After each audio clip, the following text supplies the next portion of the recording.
Hi, everybody. This is Jason. This is Pete. And this is the Lost Legions podcast. And what are we doing today, Pete?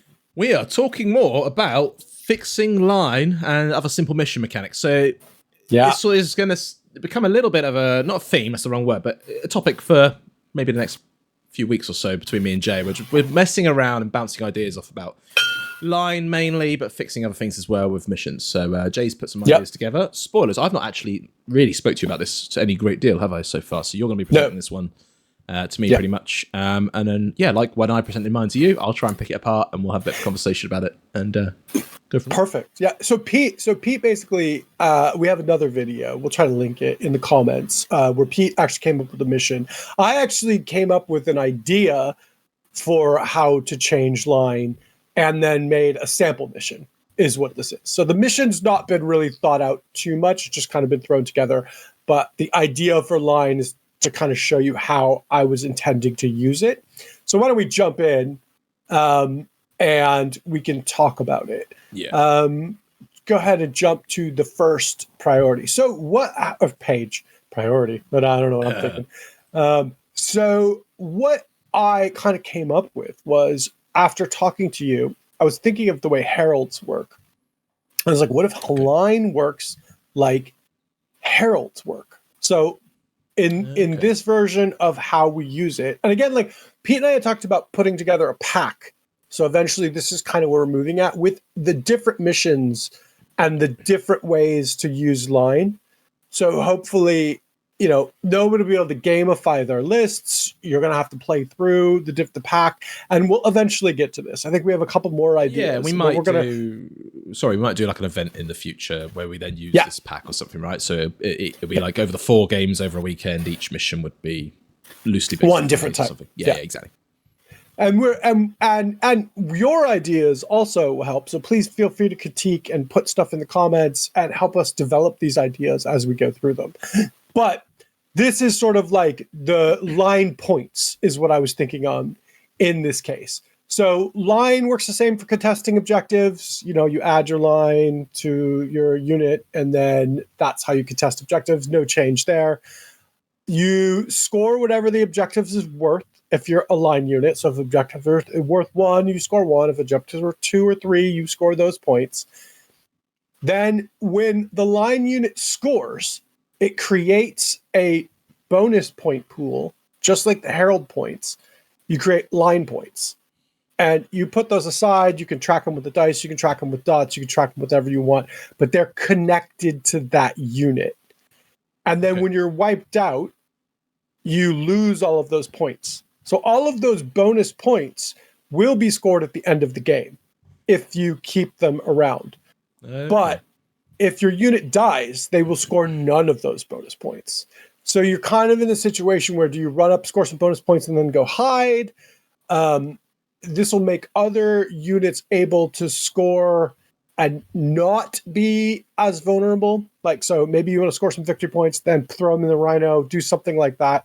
So the idea is that you're not going to want to just sit there and juice them up the whole time.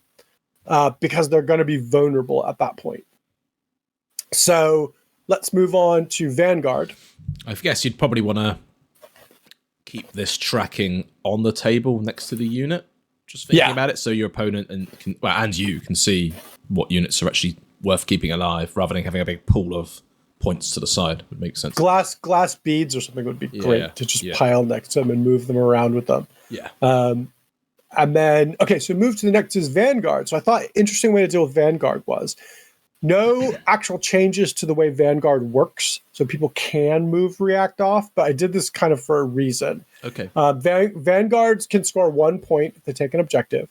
Then Vanguard can score can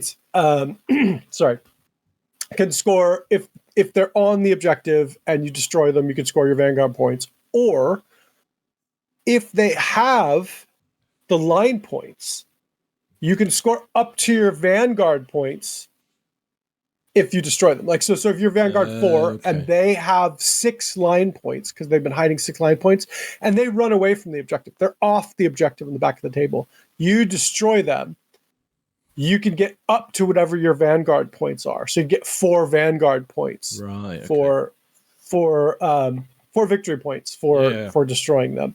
So it basically makes you hunt your Vanguard units, hunting these line units that are scoring these line points. And I think that might make them a lot more interesting, right? So they still can destroy them if they're on the objective, but they also have something to do if they're off the objective. So again, like it might not matter if they back up off the objective, because if they're still if they've scored line points, you can still, even if they back up off the objective, you're still going to take those line points from them. Yes. And would it ever be an option to not score your line points, do you think? Or do you think if you're line, you just also automatically score line points?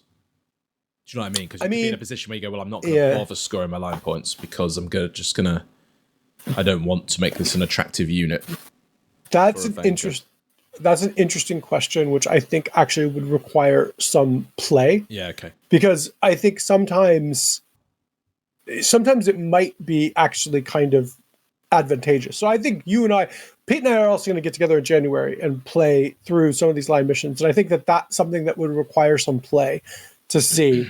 Because like the idea here is sort of like a seek and destroy from the Vanguard side and a gathering intel from the line side. Would you also, sorry, just about with the Vanguard unit score, let's say there's a line unit who are on the objective, they don't move. Do you score just the objective for killing them with Vanguard, or do you score the objective and their line points? You just score your Vanguard points. You can just score up to your Vanguard points at any one moment. Yeah. Okay. Yeah. Okay. You just score your Vanguard points. So they haven't changed. They've just gained the ability to also score the victory points up to their Vanguard when they destroy these line units.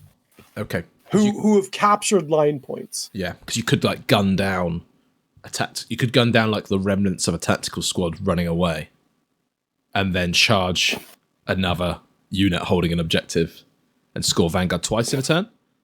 Because you could do that anyway right now, right? Yeah. There's no reason why you can't do that now. Yeah. Now it's you have to gun down one off an objective and then assault another one on an objective is how you would score Vanguard twice in one turn. But yeah. I think it's going to be a rare kind of situation. But yes, I mean, again, I think this will require some playtesting for you and I, but this is my basic idea about how to change Line and Vanguard to make it more interesting. And again, like if you guys see holes or comments, put them in the comments below, because Pete and I are, again, developing this pack to do this. And these are some of our ideas. But yeah, and then I just came up through together a sample mission, which is called Intel Hunt. And it's basically the battlefield contains 2 plus a D3 objective markers, all worth 1 victory point. The objectives are scored normally in the controlling player's scoring step. During the setup, the player put 1 in your deployment zone and 3 in no man's land is what it's supposed to be. And then you just take turns placing them. There's up to a D3. And so you're not sure how many objectives are going to be, right? So there could be 3 that's cool. to 5 objectives. Yeah, variable number of objectives is always fun. Like I think so too. Especially events, because then you just see different, like the tables being all quite different and stuff, which is cool. Yes. At 4 turns, and again, like I just kind of went with the standard stuff. First strike sees the initiative, line points and Vanguard points, which is what we had just gone through. Randomly roll for deployment type. So, I mean, it was pretty basic. I threw this together just as an example of how I would use the mission. So, and then secondary objectives were Slay the Warlord, First Strike, and Giant Killer. So nothing amazing. In fact, I actually used the template of Pete's mission and stole some of his stuff to do it. But yeah, I mean, that is my basic idea. What do you think of line points and Vanguard?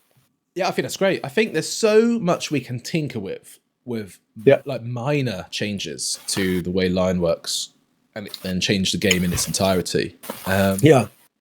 Anything that I was speaking to Ollie when I had a game with him earlier in the week, and I said I miss like more first edition, to be fair, a little bit of second edition, but more first edition where you'd be battling out for a few hours and it comes down to like the final dice roll, if I roll 2 infun saves here, I win the game. If I fail them, you win the game. And things like that, where it was so pivotal, on a low point scoring game. And there was more. It's just more intense. Whereas I find with the current way Line works, in particular, the scores are just getting 20, 30, whatever within turn 2, and it's just a bit nonsensical in a weird way. But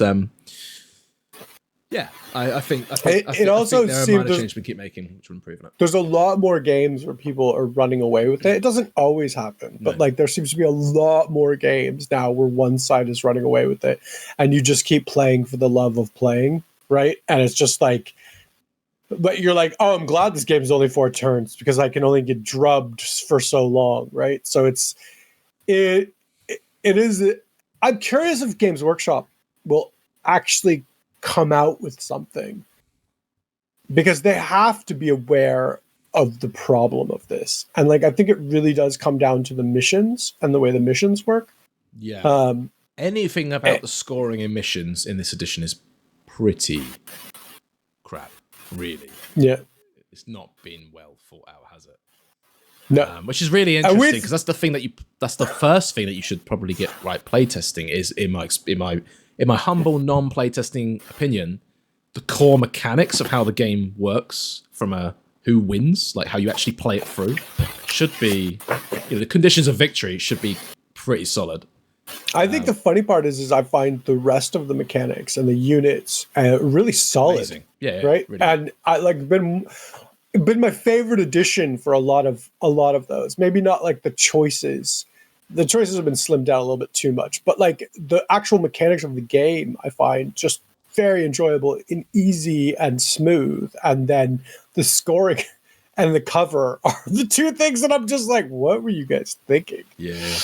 But yeah, let us know. I think, Jay, that's amazing. I hadn't read any of that at all, so that was really cool to hear. I definitely like the changes to the line being scoring at the end of the game if you've survived, because you're going to have so many swings mid-game of like who's winning and stuff, which will be really fun. Let us know in the comments what you think, and be sure to give it a like, subscribe, all the jazz, all the bits and bobs, and we'll see you in the next one. Unless there's anything else you want to add, Jay. Bye, guys.